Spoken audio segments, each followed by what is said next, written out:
Hi everyone, and welcome back to Keep the Peace. I'm Sokoda, and we're back with another Ninjago Dragons Rising set review. This time it's another set for the January 2024 set wave, and we got these sets sent to us from the LEGO Ambassador Network, so first of all, huge thank you to The Land for sending us these, but I will give you my honest thoughts and opinions about these set. Okay, the set we're going to talk about today is set number 71807, Sora's Elemental Tech Mech. This set has 209 pieces and goes for £17.99 or $19.99 in dollars or euros. Let's get into the review. Before we start, here's everything you get in this set. We of course get the Sora Mech, we have this little tree side build, the Wolf Masked Claw Warrior with this little glider, and of course we also get a Sora minifigure. Let's start by taking a look at our two minifigures first. In this set we get Sora and one Wolf Mask Claw Warrior. They call this one Claw Warrior because it just gets the claws as accessories, otherwise it looks all the same as the other Wolf Mask Warriors. On the left here we have Sora. Her torso, legs and face are exactly the same as in the Dragons Rising 2023 sets, but in this set instead of her cat ear hood and armor piece we get the half mask and the same hair piece they used in Ninjago City Markets. This makes this a cheap way to get this hairpiece if you didn't get Ninjago City Markets or didn't get it from a Build-A-Minifigures station in a LEGO store. The Wolf Mask Warrior has this really cool new mask piece. This is a dual molded piece with dark blue and dark azure. And the Wolf Mask Claw Warrior also wears this purple and dark blue robe. It looks very nice and detailed. It has some super detailed print on there, like these little blue blades with some nice metallic accents, and the word wolf spelled out in Ninjargon. The print of course also continues nicely into the legs all the way down to the feet. When we rotate them to the side, you can see that Sora once again has the beautiful arm printing with metallic gold, black, orange and red. Very nice that we get this for Sora. On the back, Sora of course has her cat symbol, the same as in the sets from last year.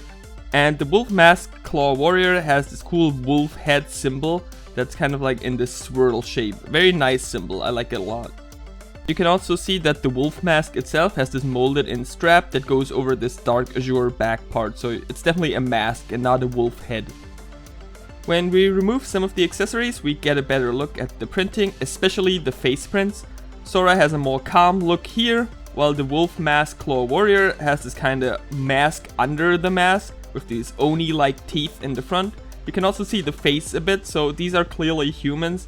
The yellow print on this dark blue headpiece could be a little bit stronger though. On the back you get a better look at both of their alternate faces. Sora has a more angry face here, while the Wolf Mask Claw Warrior has this more powered up looking face with blue glowing teeth and eyes. We of course also get a bunch of minifigure accessories in this set. For Sora we get two katanas that can be attached to the mech later on. And for the Wolf Mask Claw Warrior, we fittingly get these Wolverine claws. The Wolf Mask Warrior also comes with a neck bracket that can be used to give him this little glider build that looks a bit like shadow tendrils of some sort. With the glider on the figure sadly falls over quite easily if you don't angle them forwards a bit. But the solution for this problem is included in this set. We get this little side build here. It's this small tree build with magenta leaves that is built with this curved horn piece. I think this looks very nice. It's a really beautiful like scenery piece. It also has this long clear bar, and that can be used to attach the Wolf Mask Claw Warrior with his nice little flyer thingy. And you can give him some cool action poses. This looks very nice for displaying the set, and I think it's really cool that we get a bit of scenery here too. Let's move on to the mech itself. Here you have a look at the full mech, and I think this looks really nice. In general, this is a lot more sleek than some of the other mechs in this wave. Here's a bit of a look at the side, and let's turn it to the back as well. I will say the back has a lot of open anti-studs. It could be a bit nicer, but I don't think it's too bad. And I get why they didn't want to add extra pieces that don't really add too much for a cheaper set like this. Articulation wise, we have the old style ball joints here with the newer joint pieces in the shoulders, hips and ankles.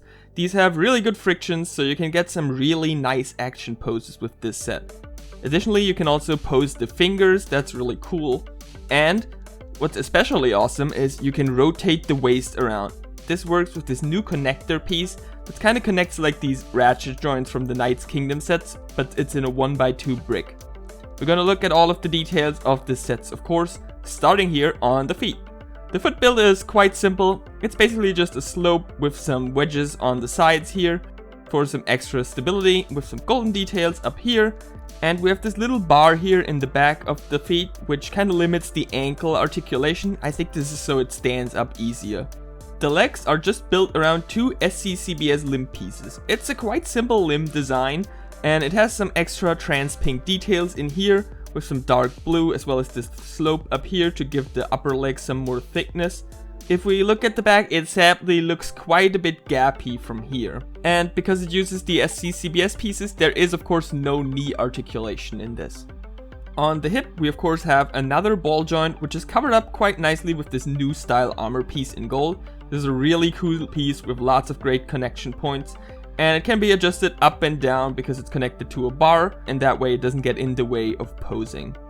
The lower body is mostly just gold, and it's very simple. The torso itself is kind of built around the SCCBS Mech cockpit piece.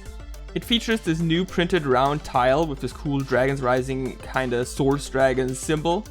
The armor here can be flipped down to get access for the minifigure, of course. You can see inside here there's some coral pieces and some nice detailing. There are two studs here where you can very easily fit in your Sora minifigure. She just sits in there. And I really like how she fits in there. It looks quite nice. But if you look at the mech from the side, you can see there are quite some gaps here. As well as if you look at it from the top, there's quite a lot of space in front of the minifigure, which just comes from using that SCCBS Mech cockpit piece. Around that piece, there are some little decorations like these dark blue spikes here on the sides, as well as this golden spike here in the back. The arms, once again, have a really good range of motion because there's like nothing really obstructing the ball joints in the shoulder here. The upper arms have some slopes in dark blue and coral and a little bit of trans pink here to incorporate Sora's color scheme. There's also this golden blade piece here on a mixel ball joint, which is meant to be angled back like this, but it can be adjusted quite a bit. I'm not sure if this is supposed to be a wing. I don't know if this mech's gonna fly in the show or anything, or maybe it's just a cool decoration, but I think it looks quite nice. There's no articulation in the elbow, of course, since this once again uses the SCCBS arm piece. And the lower part of the arm has some bulk to it using the older SCCBS shell piece, as well as some Nexonite shields here on the side. On the back of the forearm, we have this little clip where you can easily add Sora's katanas. And that's always really cool if you can add the weapons of a minifigure, and they look quite nice as decorations here too. In the front we have 3 of these relatively new mech finger pieces that can be individually adjusted. It works quite nice as a hand and it looks really cool. The hand has a pinhole here in the front, and this is where you add your weapon. For this mech we get 2 weapons. We get this cool double blade with some trans pink energy details here. And for the other hand, we get this really cool trans pink shuriken recolor. I like how this piece looks in this color a lot, and you can of course just rotate it like a buzzsaw. It's just connected by some Technic pieces to the hand.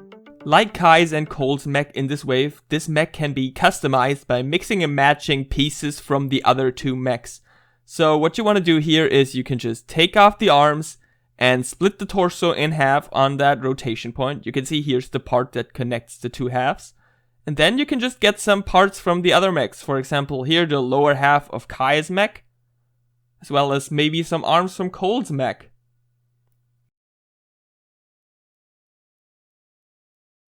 Then you can also pick whatever weapons you want. Maybe, for example, Kai's sword and the shuriken from the Sora set. I think this looks quite fun. While the color scheme might not be as nice as the original set, it does give you the opportunity to create some really interesting silhouettes or looks for your own mechs by mixing and matching or glinching them. This set comes with a bunch of spare pieces, nothing too crazy here. It doesn't have any stickers, which is very nice. The instruction booklet is fairly standard. It uses that style with the little progress bar and little effects. And in the back we have a graphic showing you how you can mix and match the mechs together. What was a first for me with these sets is that they came with the paper bags we've been told about for quite a while. While there are still some little plastic bags in those paper bags that contain some of the smaller pieces. In some of the other sets in this wave, those were also paper, so I assume they're in the process of switching them all over to paper bags. Alright, it's time to give you my final thoughts and opinions about this set. First of all, as I mentioned earlier, these are kind of like upscaled SCCBS mechs. So they don't have knee or elbow articulation, but they're still very posable mechs where you can do like a lot of fun action poses and they're very easy to play with. This bigger scale in these mechs compared to the older SCCBS mechs allows for a lot more customization and to give the mechs more personality. For example, this one is a lot more sleek, modern, or fast looking than, for example, Kai's or Cole's. I personally really like the color scheme and the weapons of this one. I thought this is gonna be my favorite. I think now that I have them all build-wise, I think Kai might come ahead of this one a little bit, but I still really like this mech a lot for Sora here. The side build is nothing too crazy, it's very simple, but I like that we get it at all, and I think it looks quite nice with the Wolf Warrior pose up there.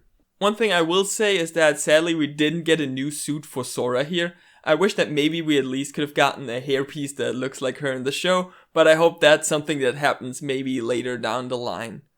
209 pieces for the set and $20, I think this is a fair price. Even like volume wise or what you can do with the set, this seems very fair to me compared to other LEGO sets. So I would recommend this set personally. I want to thank you all very much for watching this video. Please consider subscribing if you want to see more Ninjago 2024 reviews. And big thank you to the LEGO Ambassador Network for sending us these sets, allowing me to do these reviews. See you all soon for more Ninjago set reviews here on Keep the Peace.